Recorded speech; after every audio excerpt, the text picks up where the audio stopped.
naman, pag-usapan na natin to. Di para sa akin ang business. Opo. Sorry po, napagtaasan ko po kayo ng boses. Opo. Pero gusto ko lang po magkaroon ng sariling choices sa buhay ko. Opo.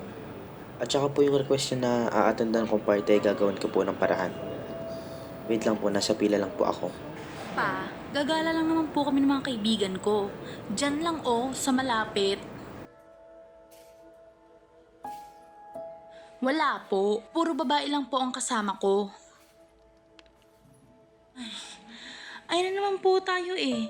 Malaki na po ako pa. Alam ko pong concern kayo sa akin pero... Opo, aagahan ko po ang uwi ko.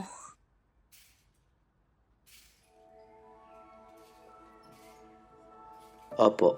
This Saturday nga po, no? Yung party? Sige po, ma. Bye-bye po. Okay po. Okay po. I love you. Bye-bye.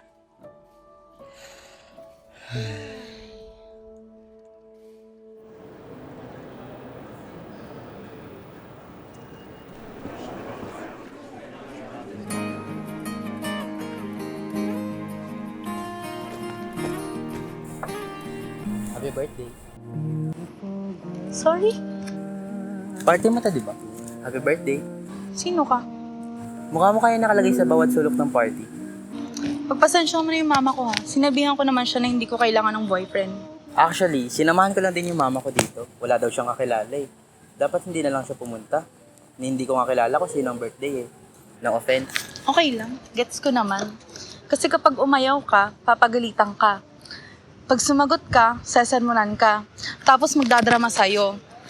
Na binuhos daw nila lahat sa'yo para lang mapalaki ka ng maayos, blah, blah, blah. Di ba? Ang hirap na kasi minsan eh. Lahat ng attention nila nasa iyo. Tapos, lahat ng kilos mo tinitingnan nila. Nakakasakal. Gusto ko lang kumawala. Yung Wala magsasabi sa'yo kung anong dapat ikilos mo, isuot mo, pati nga future ko, pinakalma na nila. sino ba sila para sabihin kung ano mas nakakabuti sa atin? Hindi nga nila kilala kung sino ba talaga tayo.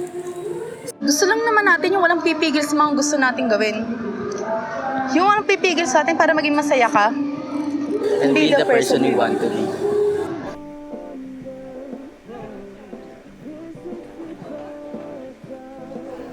Clarice.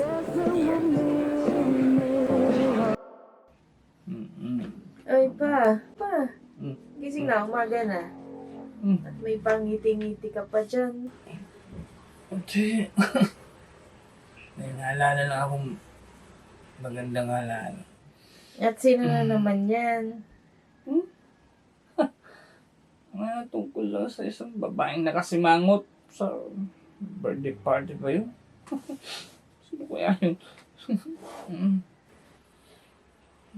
Sino naman yan? Napapanaginip. Ano naman ka sa akin? Ay, kaginit ka na din. Tulog na nga ulit tayo. Nga nagtutuloy ko pa panaginip. Daddy, ako ay may lakad ngayon na.